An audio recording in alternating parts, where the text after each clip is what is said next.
The morning my labor began should have been the happiest day of my life. Instead, it became the day I died. My contractions had already settled into a steady rhythm when my husband, Dr. Ethan Carter, helped me into the maternity ward. As one of the hospital's senior trauma surgeons, everyone greeted him with respect. Nurses smiled. Residents stepped aside. I believed no woman in the building could possibly be safer than the surgeon's own wife. I couldn't have been more wrong. Ethan kissed my forehead before checking my chart. "Everything looks perfect," he said with the calm confidence that had once made me fall in love with him. "Just a little longer, and we'll finally meet our daughter." I smiled through another contraction, resting both hands on my swollen belly.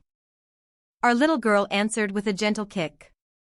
For months, I had imagined this moment. Her first cry.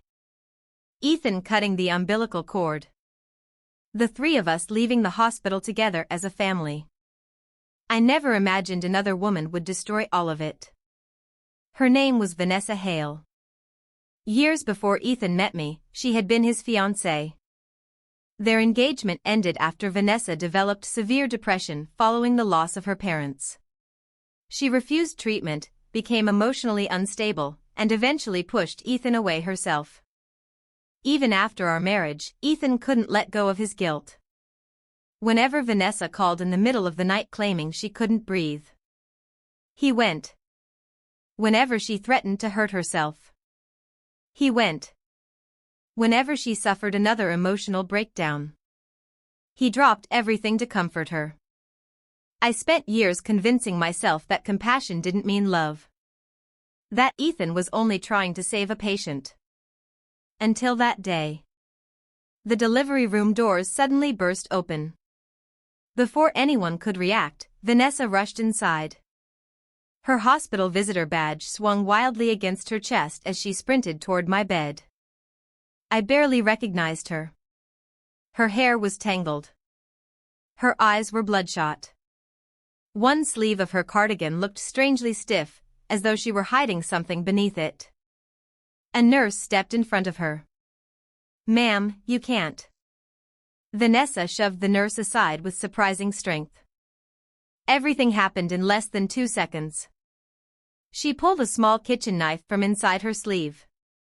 The fluorescent lights reflected off the blade. Then she smiled. Not the smile of someone who had lost control. The smile of someone who had already decided exactly what she wanted. She leaned close enough that only I could hear her. "When you're gone," she whispered softly, "he'll finally belong to me again." The knife plunged into my side. White-hot pain exploded through my body. I screamed. Warm blood soaked the hospital gown almost instantly. My hands flew instinctively toward my stomach. The baby kicked violently inside me. The monitors erupted into frantic alarms. Nurses shouted. Someone tackled Vanessa to the floor.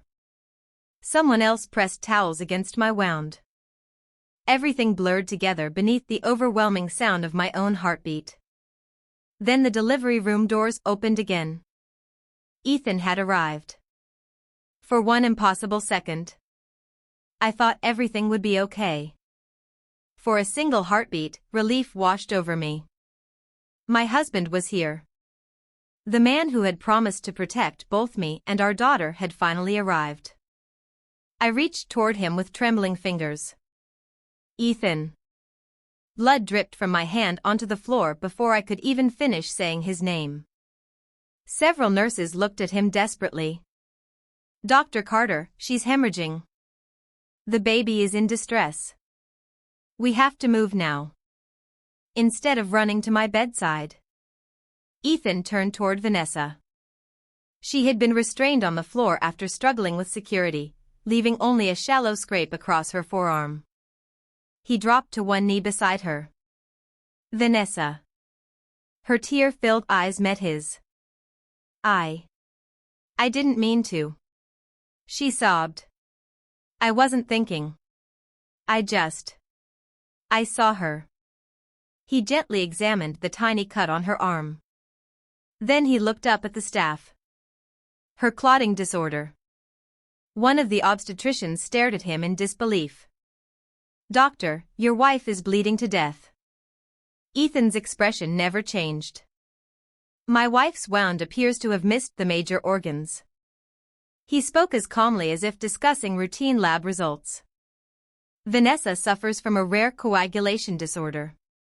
Even minor injuries can become life-threatening. Silence filled the room. Then came the order that sealed my fate. The 2 units of O-negative blood reserved for my wife's delivery. He paused. Give them to Vanessa. Every person in the room froze. The circulating nurse blinked. Doctor, those units were specifically cross-matched for Mrs. Carter. I know. But I gave you an order. Nobody moved. Finally, Ethan's voice hardened. Now. The nurse lowered her head. Yes, doctor. I couldn't believe what I had just heard. Those blood units had been reserved weeks earlier because my pregnancy carried a high risk of hemorrhage. Without them, I knew exactly what my chances were. I grabbed the hem of Ethan's white coat with blood-slick fingers. He looked down at me, almost impatiently. Ethan. Every word felt like swallowing broken glass. Our baby. His eyes softened. For just a moment, hope returned. Then he quietly pulled a folded document from his pocket. I need you to sign this. I stared at the paper. A liability waiver. It stated that Vanessa's actions had occurred during a psychiatric episode and that I would not pursue criminal charges. I couldn't even focus my vision anymore. Ethan. He took my shaking hand. You know psychiatry better than anyone. His voice was gentle. She wasn't in control. Please don't ruin what's left of her life. I wanted to scream. I wanted to ask why my life mattered less. Why our daughter's life mattered less. Instead, he pressed my blood-covered thumb against the signature line.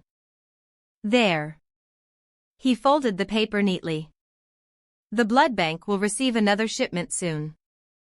He looked directly into my eyes. You just have to hold on a little longer. Then he stood. Lifted Vanessa carefully into his arms. And walked away. He never looked back. The delivery room doors closed behind him. I watched the man I loved carry away the woman who had stabbed me. While our daughter kicked frantically inside my womb, begging for time I no longer had. The room exploded into chaos the moment Ethan disappeared through the doors. Someone climbed onto the bed beside me, pressing both hands against the wound in my abdomen, while another nurse shouted for additional 4 lines. Her pressure is crashing, someone yelled. We need blood now. The anesthesiologist looked toward the circulating nurse, who stood frozen with tears streaming down her face. Where are the 2 units that were reserved? He demanded. She swallowed hard before answering. Dr. Carter personally signed them out 5 minutes ago. A heavy silence settled over the room. Dr. Benjamin Hayes, the obstetric surgeon leading my emergency operation, stared at her in disbelief. He gave away a labor patient's blood reserve? The nurse nodded weakly. He said Miss Hale's condition was more urgent. Dr. Hayes clenched his jaw so tightly I thought his teeth might crack. Start calling every blood bank within 100 miles.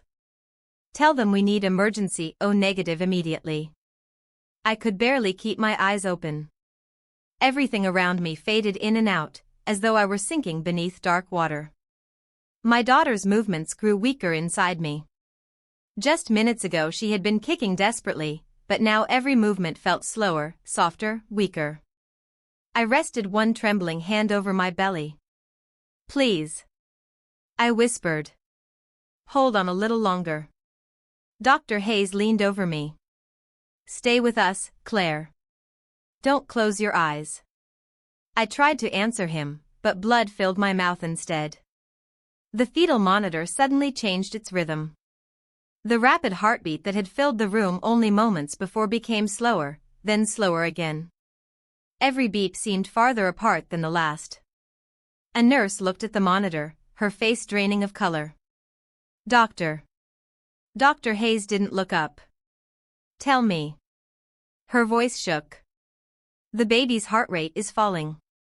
He pressed harder against the wound. Come on, come on. The monitor continued slowing until one long, unbroken tone echoed through the operating room. Nobody spoke. The silence lasted only a second before another alarm began screaming. She's coding, someone shouted. Start CPR. Bright lights blinded me as doctors rushed around my body. Defibrillator paddles slammed against my chest. Charging. Clear. My body jerked violently from the electric shock before collapsing back onto the operating table. Again. Charging. Clear. Another surge of electricity. Nothing. Around me, voices became distant echoes. Then everything suddenly became quiet. So unbelievably quiet. I looked down and realized I was no longer lying on the operating table. I was standing beside it, watching the doctors fight to save a body that no longer felt like mine. From above, I watched the medical team work with desperate determination. Dr. Benjamin Hayes' surgical gown was completely soaked in my blood, and every nurse in the room moved with frantic urgency, refusing to give up even after my daughter's heartbeat had disappeared. One more round. Dr. Hayes shouted. Charge to 200. The paddles struck my chest again, lifting my lifeless body off the operating table before it fell back with a dull thud. The cardiac monitor flickered for a brief moment, producing a few weak spikes before settling into one endless, unforgiving line. No heartbeat. No movement. No miracle. A young nurse burst through the doors, breathing hard. Doctor, the regional blood center just called. They located compatible blood. It'll be here in about 10 minutes. Dr. Hayes slowly lowered the defibrillator paddles. His exhausted eyes remained fixed on the monitor. 10 minutes too late. The room fell silent. Someone quietly recorded the official time of death. Time of death. 8:14 p.m. Another nurse reached over and gently closed my eyes before pulling a white sheet over my face. I wanted to scream that I was still here, that I could see every one of them, that I wasn't ready to leave my daughter behind. But no sound came out. My body remained motionless beneath the sheet while I stood only a few feet away, unable to touch it. Just one hallway away, Ethan sat beside Vanessa in a private recovery suite. A physician carefully cleaned the tiny scrape on her forearm while Ethan held her hand. Did I kill Claire? Vanessa asked through trembling sobs. Ethan gently brushed a loose strand of hair away from her face. No. You suffered another psychological episode. You weren't responsible for your actions. But there was so much blood. She was already in labor, he replied calmly. That made everything look worse than it really was. Vanessa buried her face against his shoulder. I'm scared you'll hate me now. Ethan wrapped his arms around her. I'm not going anywhere. I stared at him in disbelief. Only minutes after my death, only minutes after our daughter had died, he was comforting the woman who had destroyed our family. He honestly believed I was still alive. He honestly believed I would eventually wake up, forgive Vanessa, and apologize for ups. Hours passed, yet neither my body nor my daughter's was claimed. We were placed inside neighboring stainless steel drawers in the hospital morgue, identified only by matching case numbers and a tiny pink newborn bracelet that my little girl would never wear. I couldn't leave. Somehow, whatever remained of me drifted back through the hospital corridors until I found Ethan once again. Vanessa had finally fallen asleep after several doses of medication, while Ethan sat beside her bed scrolling through his phone. A slight frown appeared on his face. That's strange, he murmured. Normally, if he worked a long shift, I would have sent him dozens of messages asking when he planned to come home or whether Vanessa was feeling better. Tonight there was nothing. No texts. No missed calls. Just silence. He opened our conversation and quickly typed a message. Claire, stop acting childish. I know you're upset, but Vanessa has been through enough already. Text me back when you're ready to behave like an adult. The message showed as delivered. There would never be a reply. Vanessa slowly opened her eyes. Did she answer? Ethan shook his head. She's trying to make me feel guilty. Vanessa lowered her gaze, pretending to wipe away another tear. What if she reports me to the police? Ethan reached into his coat pocket and removed the liability waiver with my bloody thumbprint still visible on the bottom of the page. She can't. She signed this herself. Vanessa relaxed immediately. Are you sure? She's a doctor. She understands the legal consequences. Once she calms down, she'll realize pressing charges helps no one. I stared at the paper in disbelief. Even after my death, he believed that blood-stained signature had settled everything. Outside the room, 2 nurses walked past speaking quietly. Did you hear about the woman from labor and delivery? One asked. The one who bled out during the emergency surgery? Yes, the other answered sadly. They couldn't save her baby either. A full-term little girl. Ethan's hand froze around his phone. His expression changed for the first time that day. A full-term girl. He whispered almost absent-mindedly. Then something seemed to click inside his mind. Today had been my due date. He slowly stood up, a strange feeling settling heavily in his chest. I should check on Claire. Before he could take another step, Vanessa suddenly grabbed her arm and cried out in panic. Ethan. My arm hurts. I think it's bleeding again. Please don't leave me. Without hesitation, he turned around and rushed back to her bedside, completely forgetting why he had stood up in the first place. Outside the room, one nurse quietly said to the other, I think the father listed on that baby's chart was Dr. Ethan Carter. But Ethan never heard the rest.